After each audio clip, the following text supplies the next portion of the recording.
Praise the Lord. मैं pastor Pradeep Kumar Sharma एक बार फिर आपके साथ परमेश्वर का वचन लेकर हाजिर हूँ। आज हम परमेश्वर के वचन से सीखने जा रहे हैं rich church and poor church, धनी कलीसिया और गरीब कलीसिया। क्या ये सच में एक विषय है और परमेश्वर का वचन इस बारे में क्या कहता है और संसार के लोग इस विषय में क्या मत रखते हैं। आप और मैं आज परमेश्वर के वचन से अध्ययन करेंगे कि ये धनी कलीसिया और गरीब कलीसिया का भेद क्या है। ये टॉपिक आप सोच रहे होंगे मैंने ऐसे कैसे ले लिया।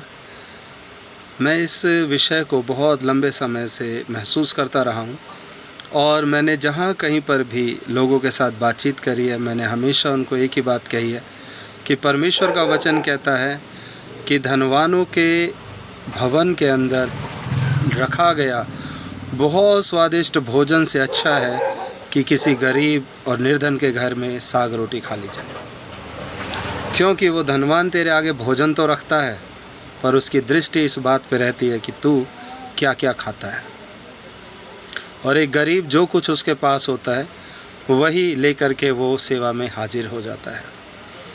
परमेश्वर के लोगों को कैसा होना चाहिए, चर्च को, कलीसिया को कैसा होना चाहिए, कौन से भेद हमें पता होने चाहिए, आज हम इस बारे में पढ़ेंगे। बहुत समय पहले सेवकाई की शुरुआत के समय में ही बहुत सारी चीज़ों को देखा सुना गया और मैंने देखा है जहाँ पर रिच चर्च, जो पैसे वाले चर्च होते हैं, वो गरीब चर्चों को अपमान के शब्दों से बातचीत करते हैं। वो कहते हैं कि ये दुकानें खोल रखी हैं। वो कलीसिया को रिकॉग्नाइज़ नहीं करते हैं, वो इसके लिए शब्द बोलते हैं छोटी छोटी दुकानें खोल रखी हैं। क्योंकि परमेश्वर ने उन्हें अब बड़ा बना दिया है, उनको एक चर्च, एक भवन दे दिया है, परमानेंट प्लेस दे दिया है। Now they insult the beginners और द स्मॉल वन। छोटों की अब वो अपमान करते हैं और ये मेंटालिटी धीरे धीरे करके ट्रांसफॉर्म होती जा रही है। एक बड़े चर्च, एक बड़े लीडर से छोटे के अंदर, और वो जब छोटा बड़ा हो जाता है तब वही मेंटालिटी आगे एक्टिवेट हो जाती है, वो आगे काम करने लग जाती है। हमारे मसीही समाज के लोगों के अंदर इस बात को लेकर के बड़ा दुख आ जाता है और इस बात को लेकर एक प्रतिस्पर्धा आ जाती है कि मैं तो फलाना चर्च जाता हूँ, मैं तो उस चर्च में जाता हूँ, और वो अपने स्थानीय कलीसिया को, हो सकता है कि वो एक छोटी कमरे में लग रही है, उसकी फिर वो अवहेलना कर देते हैं। कहने के लिए कई सारे कारण बन जाते हैं। आपका पास्टर कहीं से ऑर्डेन नहीं है, रेकमेंडेड नहीं है, और कहीं से आपको रिकॉग्निशन नहीं मिला हुआ है। पर परमेश्वर का कार्य जब किया गया, जब शुरुआत की गई, तो उनको रिकॉग्निशन परमेश्वर के लोग ही देते थे, और आज वही परमेश्वर के लोग दूसरे सेवकों को अपमानित कर देते हैं। परमेश्वर के वचन में चलते हैं, जल्दी से देखेंगे क्या क्या लिखा है। याकूब की पत्री अध्याय 2 को मैं आपके साथ शेयर करने जा रहा हूँ। यहाँ लिखा है सबसे प्रेम करो, और इस सब में क्या क्या शामिल है। कहता है, हे मेरे भाइयों, हमारे महिमा से भरे प्रभु यीशु मसीह में तुम्हारा जो विश्वास है वो पक्षपातपूर्ण ना हो। पक्षपातपूर्ण कैसा लोगों का विश्वास होता है? वो पैसे वाले के लिए अलग रवैया रखते हैं और निर्धन के लिए अलग रवैया रखते हैं। निर्धन को पानी का गिलास भी भर करके नहीं देंगे और धनवान के लिए 100 तरह के भोजन का मेज बिछा देंगे। यही बात आगे लिखे है। कल्पना करो इस चीज़ को, कहता विचार करके देखो कैसा लगेगा। तुम्हारी सभा में कोई व्यक्ति सोने की अंगूठी और भव्य वस्त्र धारण किए हुए आता है, भव्य स्प्लेंडेड कपड़े हैं, मैग्निफिशिएंट ड्रेस है उसकी, और अंगूठियाँ उसके स्प्लेंडर, उसके रॉयल्टी, उसके धनी होने का पहचान दिखा रही है। आता है और तभी मैले कुचैले कपड़े पहने एक निर्धन व्यक्ति भी आता है। And they both are in your congregation, in your assembly. दोनों ही तुम्हारे प्रार्थना के भवन में आते हैं। और आपका रवैया क्या होता है? और तुम जिसके भव्य वस्त्र पहने हुए हैं जिसने, उसे विशेष महत्व देते हुए कहते हो कि यहाँ इस उत्तम स्थान पर बैठो, जबकि उस निर्धन व्यक्ति से कहते हो वहाँ खड़ा रहे या मेरे पैरों के पास बैठ जा। ऐसा करते हुए क्या तुमने अपने बीच कोई भेदभाव नहीं किया और बुरे विचारों के साथ न्यायकर्ता नहीं बन गए? कहता है कि जब ऐसा व्यवहार करते हो तो आप भेदभाव पक्षपात करने वाले क्या नहीं बन गए हो? आपको परमेश्वर ने कलीसिया दी है, वो कलीसिया रईसों का स्वागत करती है या निर्धनों का भी स्वागत करती है? बहुत समय पहले कुछ लोगों को मैंने सुना, उन्होंने अपने घर में प्रार्थना रखी और उन्होंने पास के किसी संस्था के बड़े संचालक को आमंत्रित किया, वो भी मसीह था, और बोला कि आप हमारे घर आएँ, क्योंकि ये लोग उसके यहाँ पर काम भी करते थे। और जब उससे बातचीत करी तो उन्होंने एक बात पूछी कि आपके यहाँ प्रार्थना करते समय लोग कैसे बैठते हैं?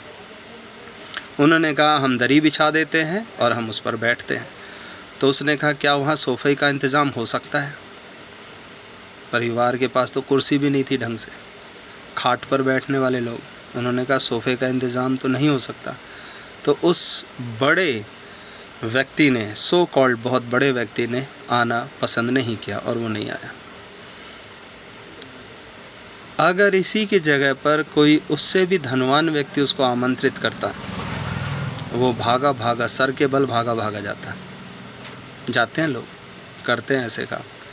परमेश्वर का वचन कहता है आप कैसा भेदभाव कर रहे हैं, आप कैसे कलीसिया का निर्माण कर रहे हो, जो गरीबों को कुचलने वाली कलीसिया है, उनको धुतकारने वाली कलीसिया है। उनके घर अगर प्रार्थना रख दी जाए तो 4 आदमी नहीं जाते, और अगर एक रईस के घर प्रार्थना रख दी जाए तो 16 आदमी पहुंच जाते हैं, क्योंकि उनको पता है वहाँ बढ़िया बैठने की जगह मिलेगी, बढ़िया एसी मिलेगा, खाने के लिए कई तरह के 5 प्रकार के भोजन प्रस्तुत किए जाएंगे, वहाँ बड़ी बड़ी बातें की जाएंगी। पर एक गरीब के घर में ये सब चीज़ें उपलब्ध नहीं होंगी। वो गरीब होगा, वो नीचे बैठने का इंतज़ाम होगा, उसके पास इतने तरह का खाना नहीं होगा, सादा भोजन होगा, तो उसके यहाँ कौन जाए? उसकी खुशियों के लिए कोई इम्पोर्टेंस नहीं है। परमेश्वर का वचन कहता है हे मेरे भाइयों सुनो, क्या परमेश्वर ने संसार की आँखों में जो निर्धन हैं उनको क्या विश्वास में धनी नहीं किया और उस राज्य के उत्तराधिकारी के रूप में नहीं चुना जिसका उसने जो उसे प्रेम करते हैं देने का वचन दिया है? परमेश्वर का वचन यहाँ कहता है कि आप जिसे आज निर्धन समझ रहे हो और जिसके लिए आपको लगता है कि उसकी जगह आपके चर्च में नहीं है, उसको तो किसी गरीब चर्च में जाना चाहिए, क्या उसको परमेश्वर ने विश्वास में धनवान किया है या नहीं किया है? बाइबल के अंदर उदाहरण भरे पड़े हैं जहाँ पर निर्धन लोगों को परमेश्वर ने चुना है। बाइबल के अंदर, पुराने नियम की किताबों के अंदर, और हम वहाँ पढ़ते हैं पहला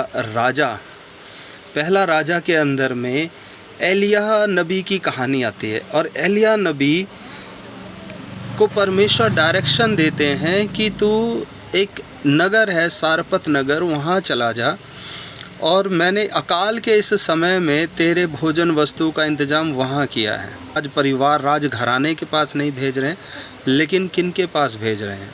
उनके उस स्त्री के पास भेज रहे हैं जिसके बारे में लिखा है वो विधवा थी। विधवा स्त्री का वैसे भी कोई आमदनी का कोई जरिया नहीं है। पुराने समय में विधवाओं का तो और भी बुरा हाल था, लेकिन उस स्त्री का विश्वास इतना बड़ा था कि उसने परमेश्वर के नबी को, जो कि उसकी जाति का भी नहीं था, उसका स्वागत किया।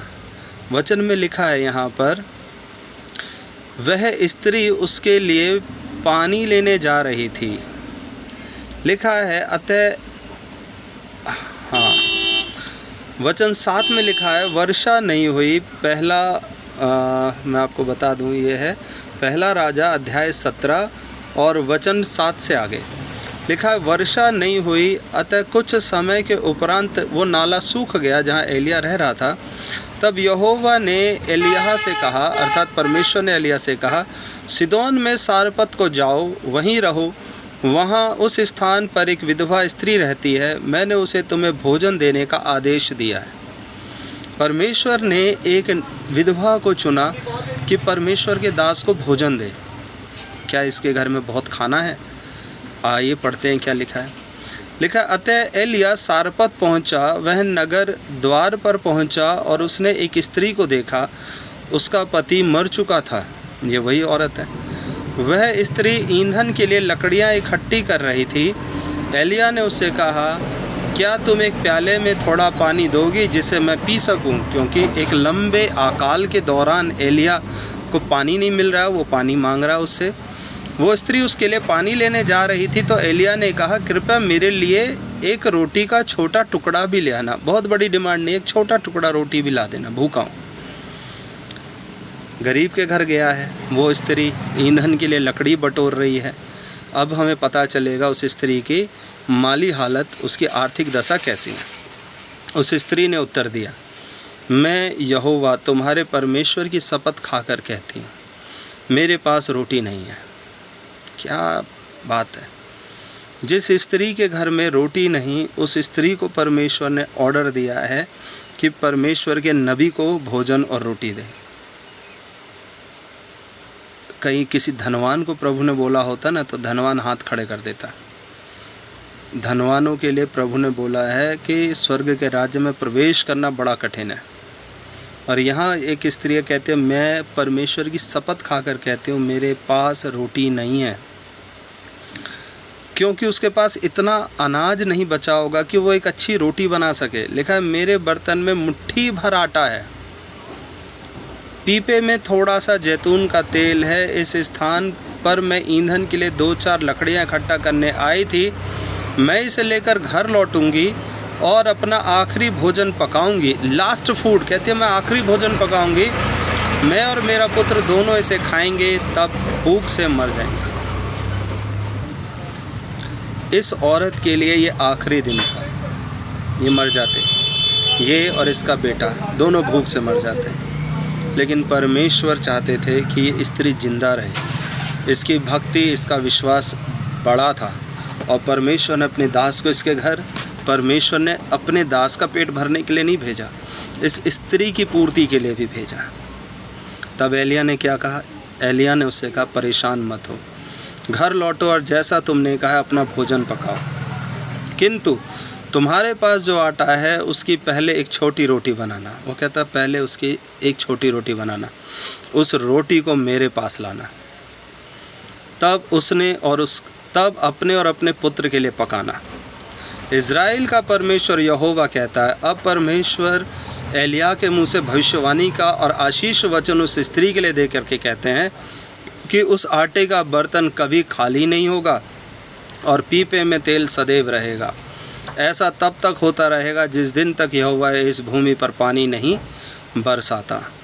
इतनी बड़ी बात उस निर्धन, उस स्त्री, विधवा स्त्री के जीवन में परमेश्वर के द्वारा आ गई कि एक मुट्ठी आटा ख़त्म नहीं हुआ, 1.5 साल, क्योंकि यह अकाल लगभग 3-3.5 साल तक चला।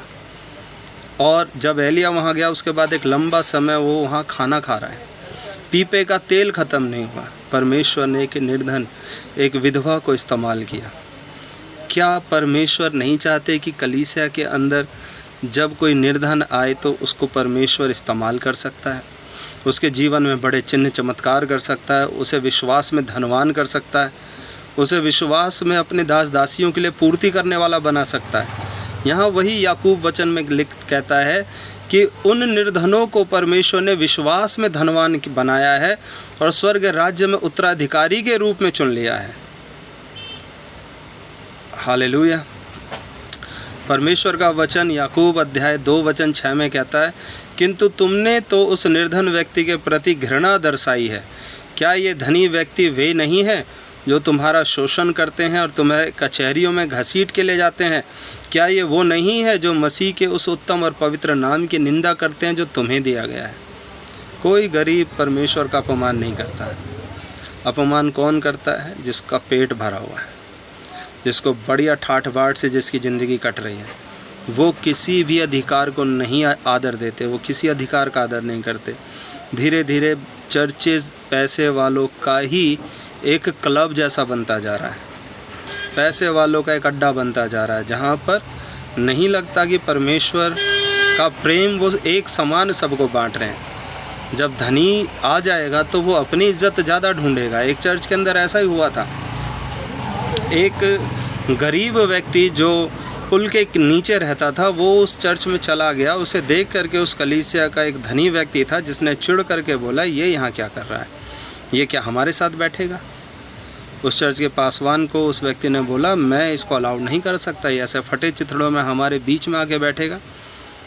तो उस पास्टर ने बोला, नहीं, प्रभु का घर तो सबके लिए, आप इसे बैठने दो। तो उसने कहा, नहीं, मैं आपके चर्च को इतना दान देता हूँ, इतनी जगह आपके चर्च की पब्लिसिटी कराता हूँ, इतनी किताबें छपवाता हूँ, और क्या आप मेरी नहीं मानोगे। आखिरी में उस पास्टर को चुप रहना पड़ा और उसने उस व्यक्ति से पूछा, मैं आपकी क्या सेवा कर सकता हूँ। तो उस आदमी ने बोला कि पास्टर, क्या मुझे एक बाइबल मिल सकती है।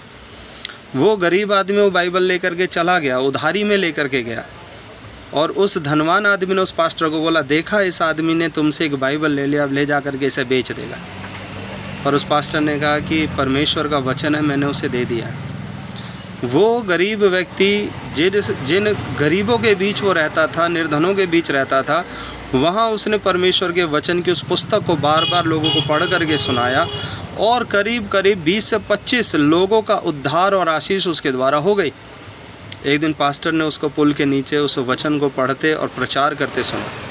वो पास्टर उस व्यक्ति से मिला और उसने बोला, आप कृपया अपने सब लोगों को लेकर के चर्च आएँ। और जब वो सारे लोग चर्च पहुँचे तो सारे गरीब फटे कपड़ों वाले थे, और वो रईस आदमी इस बात से चिढ़ गया। लेकिन पास्टर ने बोला, श्रीमान, परमेश्वर ने हमें आत्माओं को बचाने भेजा है। वो आत्मा आप में भी है और वो आत्मा इन गरीबों में भी है। आप और इनका मूल्य परमेश्वर की दृष्टि में एक बराबर है। यदि आप चाहें तो आप अपना बड़ा दान मेरे से लेकर के वापस जा सकते हैं। आप मत दीजिए हमारे चर्च को कुछ भी, लेकिन इन आत्माओं को बचाने से हमें मत रोकिए। आखिरी में परमेश्वर ने उस आदमी की, उस धनी आदमी की भी आंखों को खोला, और उसने भी उन गरीबों के साथ प्रेम दिखाया। यही एक बात है जो आज मुझे प्रेरित कर रही है कि मैं आपको बता सकूं कि आप ना टेंशन लें इस बात की कि आपका चर्च या आपका पासवान गरीब है, आपके पास में बड़ी अच्छी फैसिलिटीज़ नहीं है। परमेश्वर का वचन कहता है कि निर्धन विधवा का दान सबसे बढ़कर के था। प्रभु यीशु मसीह ने अपने उदाहरण में लूका के सुसमाचार के अध्याय 21 में एक बात बताई है, जहां लिखा है कि बहुत सारे लोग दान के पात्र में दान डाल रहे थे, और यीशु ने आंख उठाकर देखा। अध्याय 21 वचन 1 से मैं पढ़ रहा हूँ कि धनी लोग दान पात्र में अपनी अपनी भेंट डाल रहे थे, तभी उसने गरीब विधवा को उसमें तांबे के 2 छोटे सिक्के डालते हुए देखा। आगे लिखा है, उसने कहा, मैं तुमसे सच कहता हूँ, दूसरे सभी लोगों से इस गरीब विधवा ने अधिक दान दिया है। यह मैं इसलिए कहता हूँ क्योंकि इन सब लोगों ने अपने उस धन में से जिसकी उन्हें आवश्यकता नहीं थी दान दिया है, परंतु इस गरीब ने गरीब होते हुए भी अपनी सारी जीविका जो उसके लिए ज़रूरी है वो दान में डाल दी। गरीब और अमीर का भेद आप ना करें। आप जिस कलीसिया में हैं, अगर वहाँ गरीबों का सम्मान नहीं हो रहा है तो आप खुद गरीबों का सम्मान करें।